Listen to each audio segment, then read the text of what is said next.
Module 38 will continue on with 37, all about productivity and growth. In 38, we're going to add the aggregate production function.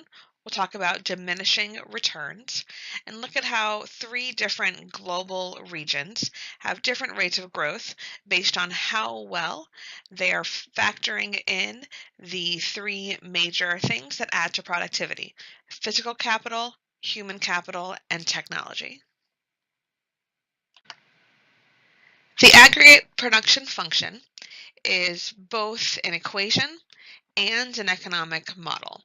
This is something that economists will use to show how changes in any of the three factors of productivity here, physical capital, human capital, or technology, will impact the overall productivity of a nation. These three tools all increase productivity, but they don't increase it equally. So the aggregate production function, of course, the word aggregate we learned in the beginning of this year, and it means overall or total. So this is going to be a linear function, which will show us mathematically if our nation decides to focus on one of these or the other, how will this impact our overall productivity? The equation for the aggregate production function is GDP per worker equals T, which stands for technology, times the physical capital per worker raised to 0.4 times human capital per worker raised to 0.6. Because there's exponents in this equation, you're not going to have to solve for it on the AP exam. But this is one of the equations that they could give you as a multiple choice, make sure you can identify which one it is, or they might ask for it from memory, or just kind of what does it represent. You can see that we have the three things that increase productivity are all part of this equation, but which one has the bigger effect mathematically? If physical capital is raised 0.4, human capital is raised 0.6, and there's no exponent for t, the implied exponent is raised to the 1, which tells us that technology has the biggest impact, and the impact of technology, 1, is actually equal to the combined impact of physical capital plus human capital, because 0.4 plus 0.6 equals 1. So the other two are equally as beneficial as technology all by itself. And we can get all that from looking at this equation. The aggregate production function not just is an equation, but it also can be plotted on a graph. So we can see here that we have real GDP per worker, and we have the change in physical capital per worker.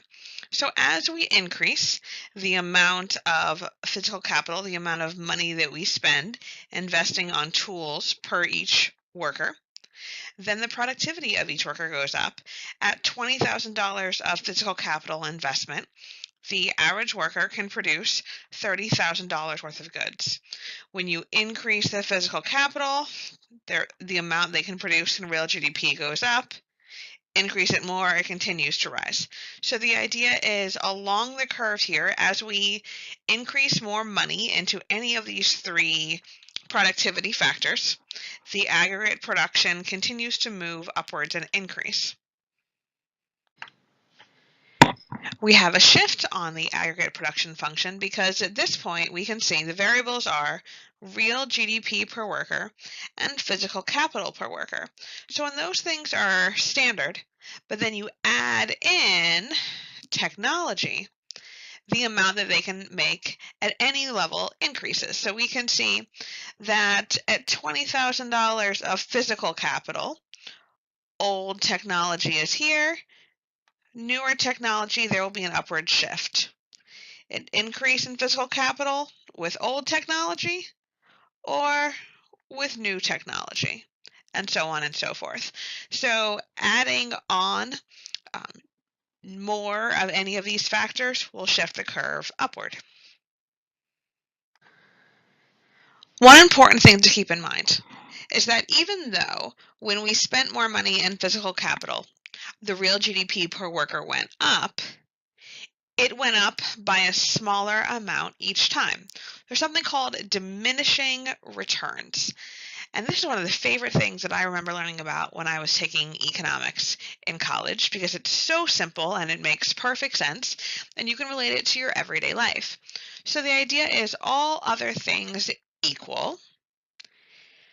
The more I increase physical capital, my workers are making more, they're making more, they're making more, but eventually the return on my investment starts to diminish. It starts to get a little bit smaller each time. You can't just continue to throw money and think that that investment will grow exponentially all the time. Workers can only produce so much in any given day. So in this picture here, we see somebody overwatering a flower. If you don't water the flower at all, if you don't give them any of the resources that they need, the flower will die. But if you give them a tiny bit of water and then you increase that amount of water, the flower will do better. But if you drown the flower and you continue giving it more water, more water, more water, thinking, well, last time I watered it, look how much of an improvement I saw. Too much of a good thing has diminishing returns. So in this case, you are soaking the flower. It's certainly not adding anything to this flower and might even detract from it in the long run. Here are some real-world examples of how the law of diminishing returns works. So if you're getting ready for prom, the first hour or two, anything that you do will have a payoff, right? You take a shower, you shave, you curl your hair, you put on makeup.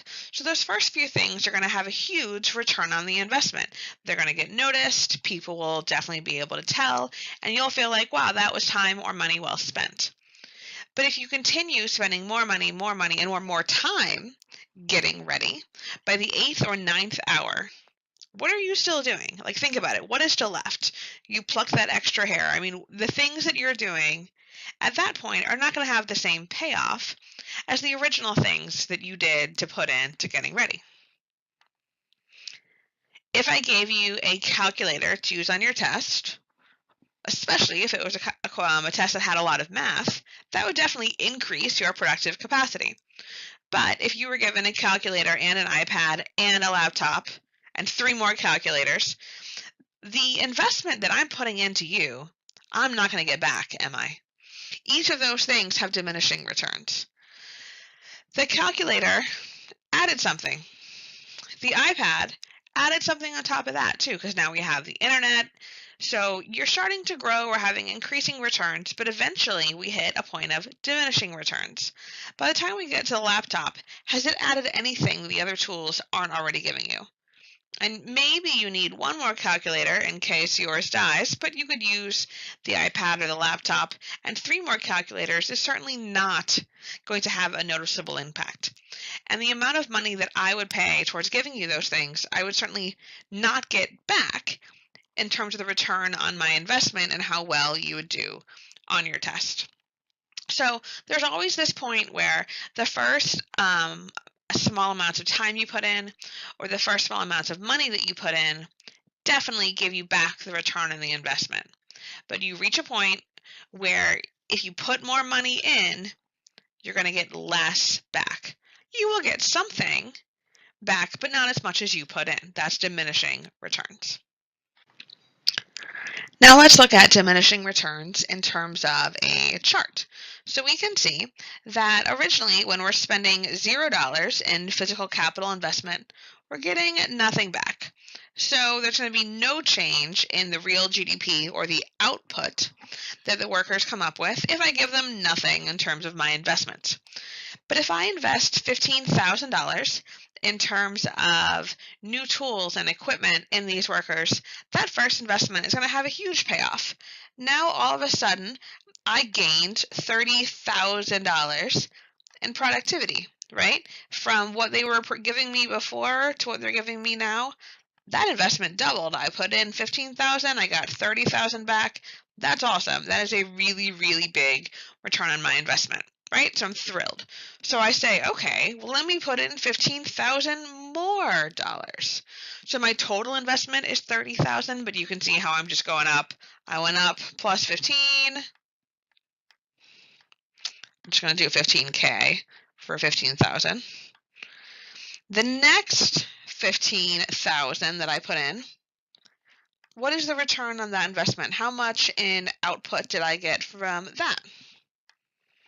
Well, I went from 30,000 per worker to 45,000. So I gained $15,000 in productivity from that investment. So if I put 15,000 in and I got 15,000 back, I haven't lost anything. And they're certainly producing a higher dollar amount than I'm putting in. So I'm still okay with all of that. But I can see that the return on my investment is starting to diminish. The next $15,000 that I invest in physical capital and equipment for my employees,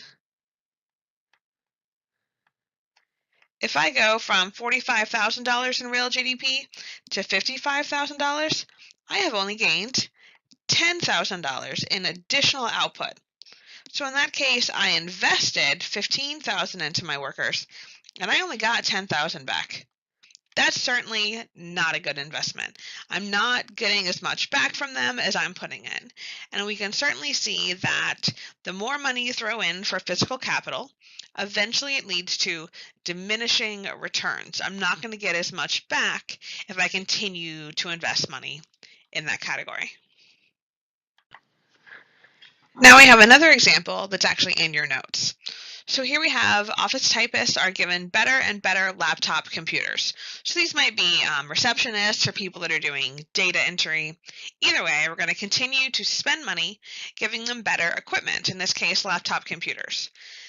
Now we know, well, wait a minute, is laptop computer physical capital or is it technology? Well, in this case, I'm giving it to them as a tool or as a piece of equipment.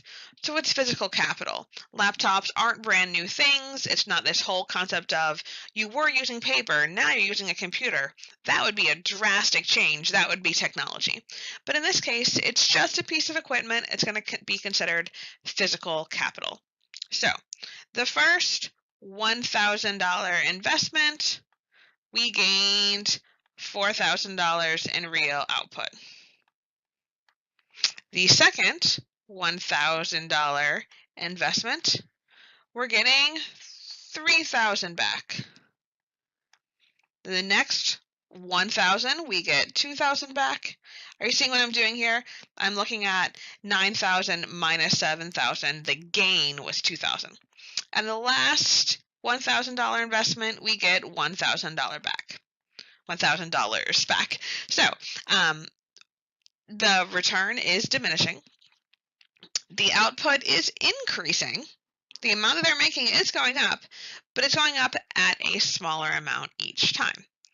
So if the physical capital doubles from $1,000 to $2,000 or from $2,000 to $4,000, does the real GDP double?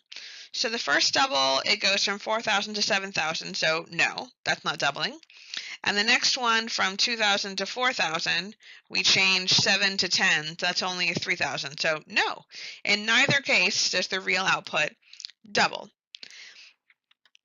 And then the next question, describe the rate of growth in real output as physical capital steadily increases.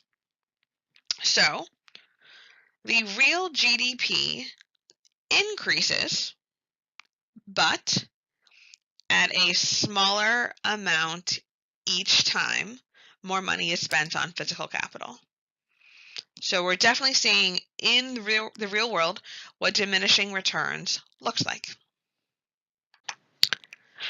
The truth of the matter is that physical capital is not the only thing that has diminishing returns. All three of the areas that add to productivity overall have diminishing returns. So human capital does too. We could give workers, let's say I ran a company and I noticed that my employees had an issue with something, so I gave them a 1-hour seminar on something. Well, that might have a huge payoff, right? We had a problem, we solved it together, now they're doing so much better. And as a boss, I might think, wow, we should do these 1-hour trainings every single week. Well, those are not going to have as big a return on the investment, are they?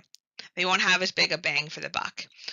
Because the employees might, not look forward to these trainings. They start becoming routine, so they're not going to put as much into them. I might have to think up a training just for the sake of having a training. If it's not solving a problem, I'm certainly not going to get that money back. So we want to train our employees to do what they need to do, but eventually you get to the point where more training isn't going to make them substantially better employees. They can only do so much. Also, technology. That lines back with that example of if you had the calculator and the iPad and the laptop. So adding technology does have a return on the investment. Enhancing the technology. If the bandwidth of a company gets better, the Wi-Fi connection gets better, all those things certainly help. And if your technology runs faster and more dependably, that will have a great return on the investment. But eventually, if you give your workers, they have their own cell phone, they have a personal cell phone, they have a laptop, they have a tablet, are all of those things really going to make them that much more productive? And the answer is probably not. They need some tools to do well, but more, you're throwing a lot of money at it, but you're not going to get the same return on that investment. For the next part of these notes, we're going to look at 3 different regions around the world, and they have very different growth rates, and we're going to look into why that's true and how they've used or not used those 3 factors that increase productivity. So we're going to look at Asia. And in this case, the example is South Korea. And you could see that the growth rate, not only is it increasing, but it has a steeper slope than the other 2. It has a higher rate of growth than the other regions we're going to look at. We'll also talk about Latin America. So here you see Argentina. Their growth rate is fairly stable, but also fairly stagnant. We don't see it increasing. And then finally, sub-Saharan Africa. In this case, you see Nigeria. And not only is it similarly stagnant and slow like Argentina, but it's lower. So a low growth rate that's certainly not improving, and we'll see why that might be true. Eastern Asia includes China, Japan, both Koreas, Taiwan, that part of the world. It's considered a miracle in terms of the rapid rates of growth it's experienced. Since 1975, the entire region on average has a real GDP per capita growth rate of 6% per year. So some of those nations have higher growth rates than others, but the average for the region is 3 times higher than America's growth rate on average. So you're seeing really high growth rates from East Asia overall. So how is it possible that Eastern Asia has achieved such high growth rates over time? Well, the answer is that they're using all 3 of the sources of productivity growth simultaneously. So this is definitely an intentional effort on their part to grow. So the first area is that they are saving a very high percentage of their GDP and using it on investment spending, which means that savings equals investment spending. So the higher the savings rate of your nation, the more ability that businesses have to invest in physical capital. And physical capital gives all of these workers the tools that they need to do a better job. So we can see these pictures, we have some regions around the world: Asia Pacific, Europe, Middle East and Africa, Latin America, and North America. So the part of the world we're focusing on is in red. So if you look at the amount of savings for all of those regions, Asia saves about 61% of their money. That's huge. If they are saving all this money, it's going to have a lot more money in their banks in order to loan out, in order for the economy to grow. They also invest more than any other region. So we can see at the bottom here, 37% goes to investing. So there's a lot of money that's going back into businesses. So this is a definite conscious effort in order to put money back into businesses and grow. We've already seen how Eastern Asia focuses on physical capital. Human capital is also a priority because the education system is very targeted at making sure that the best of the best rise to the top. It's very high stakes, but that allows people to believe that if I put in a ton of work, then I'm going to get something out of it. That, if not everybody goes on to college, it's this really early incentive for people to study and do well in school and go as far as they can to bring honor to their family. So the culture really focuses on that part of productivity. And then finally, technology. You probably think of a lot of inventions coming from these Asian nations. So they have a lot of technological advancement that they're coming up with themselves. And that's something that certainly can't be underestimated. But at the same time, if any nation develops later, they're going to get this boost from nations that have developed beforehand. The first nations to industrialize nowadays actually have lower growth rates, and we're one of them because we've been going through this time period since the late 1800s. So we had to kind of invent the wheel in a way, and that makes you have slower growth. If you're a country that is industrializing and modernizing and developing later, you can look to see about what all these other countries have done before, use their advances and their solutions, add on to them with your own advancements, and develop at a much faster rate. And we're seeing that in these Eastern Asian countries. So here we have a picture focusing not just on education, but also technology. So overall, why has East Asia grown so fast? They're using all three of the categories to increase their productivity, and they're getting this little boost from coming after countries that have developed beforehand. The wording Latin America's disappointment sounds a bit harsh. I would agree with you on that. I'm getting this wording from the textbook, but there's also a reason why they've chosen to describe Latin America in this way. Latin America got a lot of money from Europe when it was underneath European imperial control, right? When it was colonized by Europe.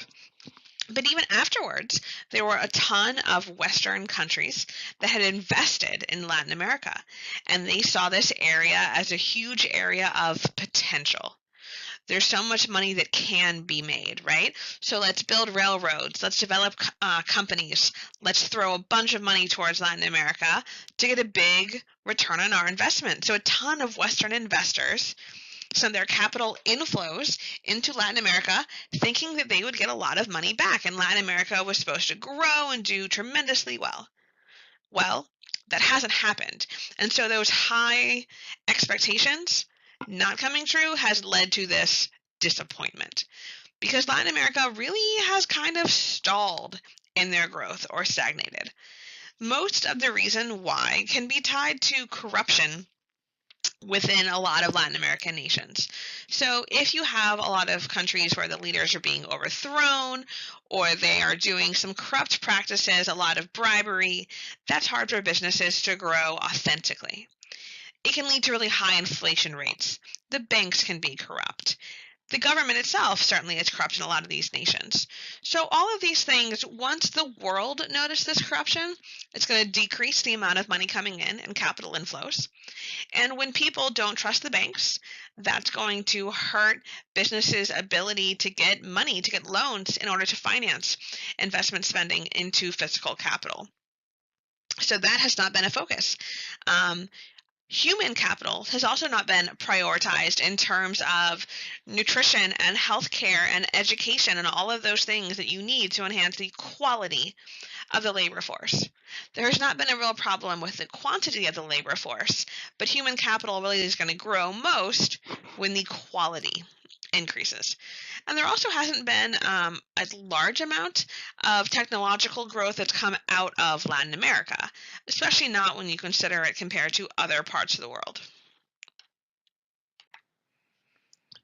There's a lot of reasons why Africa as a region has experienced some issues with their economic growth.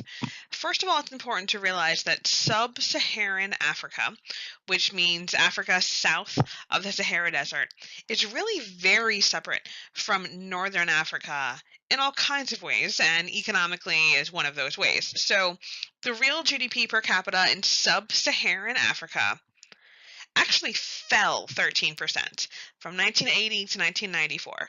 So that's no longer the case, thankfully, but the growth rates are very, very slow.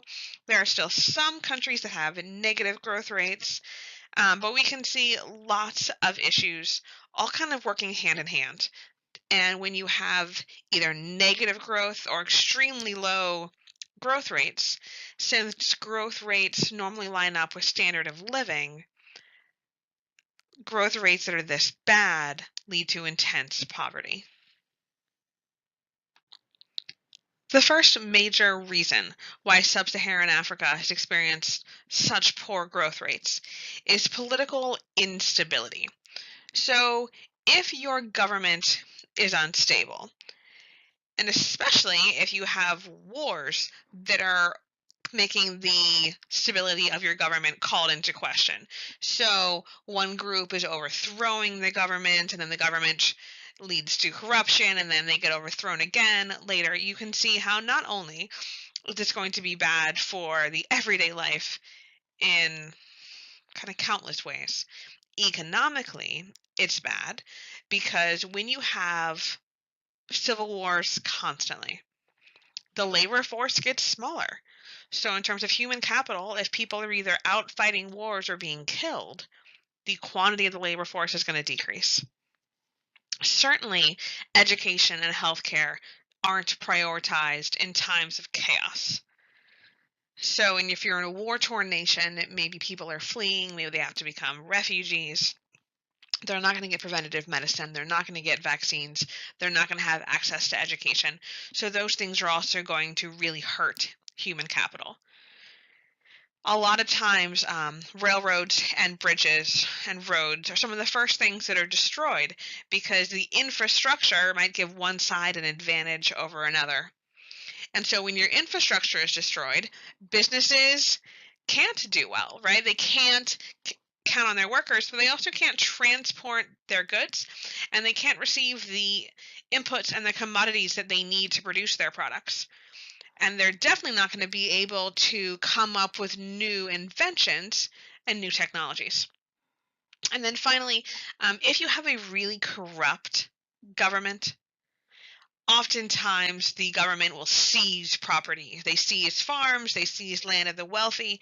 And so people who run businesses have no incentive to spend money enhancing that business because they don't want to stand out and make their business look even better, because then it's more likely to be taken over. So all of these things work together to really hurt anyone's ability to grow, to expand, to improve their own lives or their economic futures. The second major reason is about the geographic conditions that lead to problems for growth in sub-Saharan Africa.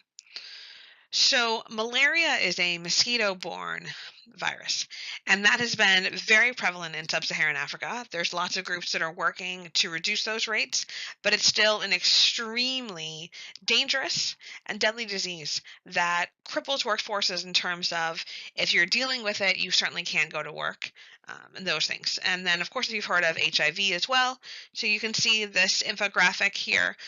The purple areas are the sub-Saharan African nations that are hit hard by HIV. So this graphic came to us from the UN AIDS report, and you can see that almost 25 million people have HIV in that part of the world. So that is a huge impact on quality of life. And then insensitively, of course, it's a huge impact on labor forces if people are unhealthy and unable to work. And then also, the geography contributes very much to malnutrition. If the climate and the soil lacks nutrients, it's very hard to have those resources that you need to feed your people. And so without those things, the human capital diminishes even further. When people are hungry, they're not going to be extremely productive at work, if they're at work at all. This also can hurt life expectancies, pretty much everything on this slide something that can hurt life expectancies, which will not only hurt human capital and productivity, but it also just has a huge negative impact on Africa, sub-Saharan Africa overall.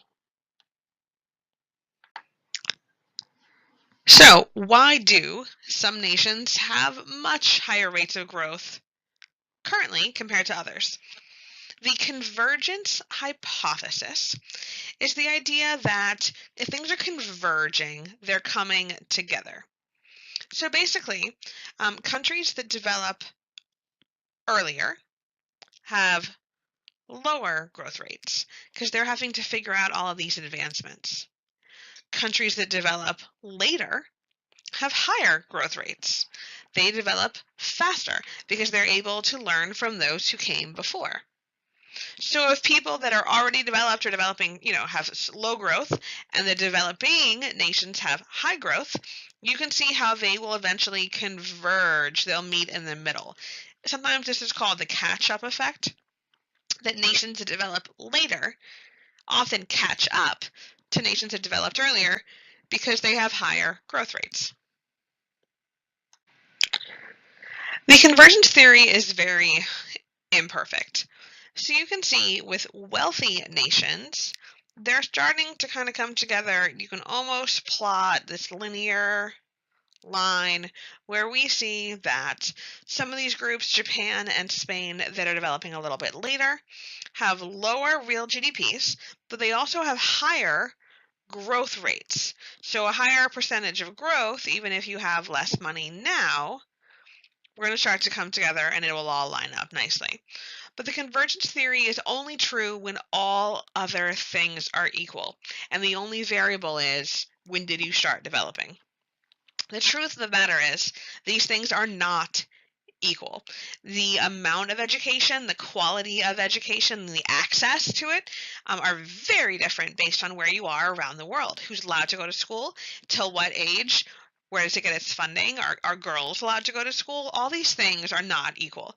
The infrastructural differences in terms of access to internet, access to electricity all over. Healthcare systems are not equal. People's willingness to send capital inflows and investment over to other nations are not equal. If a country has a corrupt or even a perceived to be corrupt government, foreign investors are going to stay away from that country. So they're not going to have the amount of money pouring in that a developing nation that has a positive reputation would get.